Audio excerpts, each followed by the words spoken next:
अस्सलाम वालेकुम वरहमतुल्लाहि वबरकातुहू। उम्मीद है इंशाल्लाह आप सब लोग खैरियत से होंगे। हमारी आज की कहानी का नाम है फ़ारूक आज़म का दौरा इंसाफ। एक मर्तबा अमीरुल मोमिनीन हज़रत उमर फ़ारूक रज़ी ताला अन्हु के दरबार में अकाबिर साहबा रज़ी ताला अन्हुम मौजूद थे। मजलिस अदल व इंसाफ कायम थी। फ़ारूक आज़म की खिदमत में मुख्तलिफ़ अमूर और मुकदमात पेश किए जा रहे थे। आप इन पर अहकाम और फ़ैसले सादर फरमा रहे थे कि इसी असना में दो आदमी एक खूबसूरत नौजवान को पकड़े हुए आए और बड़े दर्द अंगेज़ अंदाज में फ़रियाद की, ए अमीरुल मोमिनीन, इस ज़ालिम ने हमारे बूढ़े बाप को कत्ल कर दिया है। हम बहुक्म शरीयत कसास लेना चाहते हैं। इनकी इस बात पर तमाम मजलिस में खामोशी तारी हो गई। फ़ारूक आज़म ने मुल्ज़िम से मुखातिब होकर फरमाया, इनका दावा तुमने सुन लिया है, इसके जवाब में तुम क्या कहना चाहते हो? नौजवान ने नहायत अदब और पूरी मतानत के साथ कहा, या अमीरुल मोमिनीन, मुद्दई सच्चे हैं। मुझे अफसोस है कि वाकई मेरे हाथ से इनका बूढ़ा बाप मर गया। वाकया कुछ यूं है कि मेरा ऊँट इनके बाग में चला गया। इस बूढ़े ने मेरे ऊँट को इस तरह ताक कर पत्थर मारा कि इसकी एक आंख फूट गई। मेरा ऊँट शिद्दत दर्द से बिलबिला उठा और सर पटकने लगा। ऊँट की ये हालत देखकर मैं बेकरार हो गया। तैश में आकर मैंने भी एक पत्थर उठाकर बूढ़े के सर पर दे मारा, जिससे वो तड़प कर फ़ौरन ठंडा हो गया। हाज़रीन ने बड़े गौर से मुल्ज़िम का जवाब सुना। फ़ारूक आज़म ने फरमाया, मुल्ज़िम सबके सामने इतराफ़ जुर्म कर चुका है, लिहाजा इसको बहुक्म शरीयत क़िसास में कत्ल कर दिया जाए। फिर कातिल को मुखातिब करके फरमाया, ए नौजवान, तुमने और कुछ कहना है तो कह लो। नौजवान ने सर तस्लीम खम करते हुए कहा, शरीयत के तहत अमीरुल मोमिनीन का फ़ैसला कबूल है, लेकिन एक ज़रूरी दरख्वास्त पेश करने की इजाज़त चाहता हूँ। फ़ारूक आज़म ने फरमाया, अपनी दरख्वास्त बयान करो। वो बोला, मेरा एक नाबालिग भाई है। वालिद मरहूम ने इसके लिए कुछ सोना मुझे दिया था कि जब वो बालिग हो जाए तो इसके हवाले कर दूँ। मैंने वो सोना हिफाजत के ख्याल से एक मकाम में दबा दिया।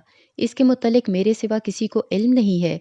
मैं इस बात से डरता हूँ कि अगर मैं अमानत नाबालिग भाई को ना पहुँचा सका तो क़यामत के दिन इसका ज़िम्मेदार ठहरूँगा।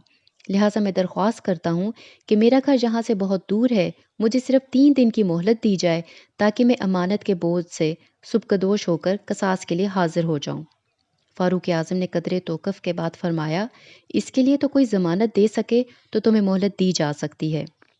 नौजवान ने उम्मीद भरी नज़रों से तमाम मजलिस हाज़रीन को देखा और हज़रत अबू ज़र गफ़ारी रज़ी ताला अन्हु की जानिब इशारा करते हुए कहा कि मैं इन्हें अपना ज़ामिन बनाता हूँ। यकीनन जे मेरी ज़मानत दे देंगे। हज़रत उमर फ़ारूक रज़ी ताला अन्हु ने हज़रत अबू ज़र गफ़ारी रज़ी ताला अन्हु से पूछा, क्या आप इस कातिल की ज़मानत देते हैं? तो उन्होंने कहा कि हाँ, मैं इसकी ज़मानत देता हूँ कि ये शख्स तीसरे दिन इसी वक्त यहाँ पर हाजिर हो जाएगा। हज़रत अबू ज़र गफ़ारी रज़ी ताला अन्हु, एक जलीलुल कदर सहाबी की ज़मानत पर हज़रत उमर फ़ारूक मुतमईन हो गए और दोनों मुद्दई भी रज़ामंद हो गए और कातिल को 3 रोज़ की मोहलत देकर छोड़ दिया गया। जब तीसरा रोज़ आया तो दरबार खिलाफत में तमाम सहाबा इकराम रज़ी ताला अन्हुम जमा हो गए। गिरदोनवाह से लोग जोक तर जोक चले आ रहे थे। वो दोनों मुद्दई भी आ चुके थे। सब लोग नौजवान कातिल की आमद के मुंतज़िर थे, लेकिन अभी तक मुजरिम का कुछ पता नहीं था। जूं-जूं वक्त गुजरता जा रहा था, इंतज़ार की शिद्दत बढ़ती जा रही थी।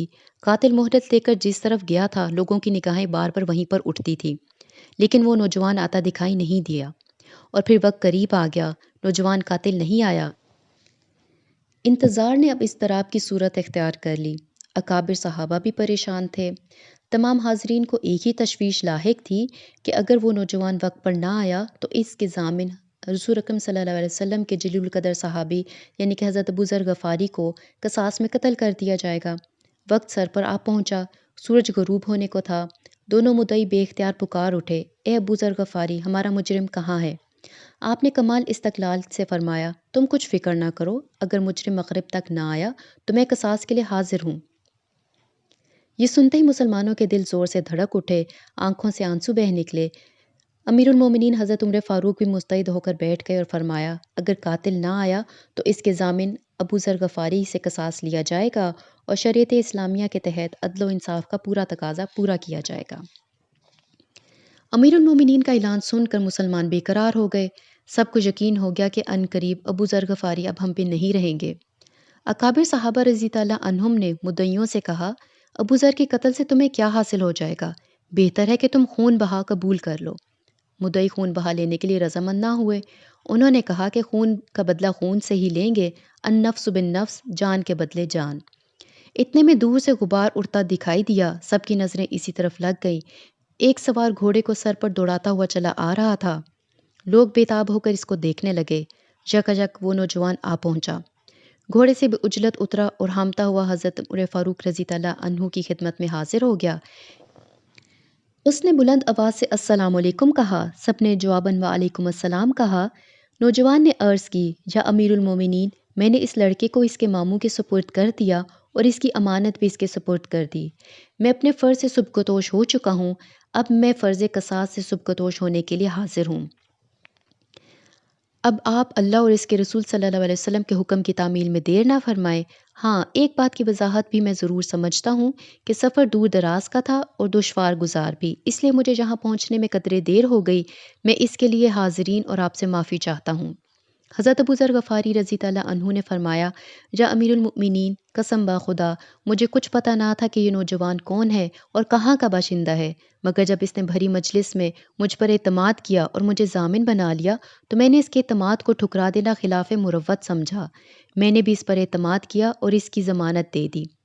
قاتل نوجوان کے آپ پہنچنے سے سب کے دل مسرور تھے۔ اس کی صاف گوئی اور وعدہ وفائی کو دیکھ کر تمام حاضرین اسے داد تحسین دے رہے تھے، یہاں تک کہ جوش مسرت میں دونوں مدعی بیک زبان پکار اٹھے، یا امیر المومنین، ہم نے اپنے باپ کا خون معاف کر دیا۔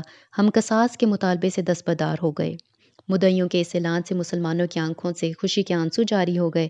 سب نے مل کر اللہ اکبر کا نعرہ لگایا اور ایک دوسرے کو مبارکباد دی۔ فاروق اعظم کا چہرہ مبارک خوشی سے دمک رہا تھا۔ آپ نے فرمایا، مدعی نوجوانوں، ہم نے تمہارے باپ کا خون بہا بیت المال سے ادا کرنے کا حکم دے دیا ہے تاکہ تمہیں اس احسان کا اجر بھی ملے اور تم مالی فائدے سے بھی محروم نہ رہو۔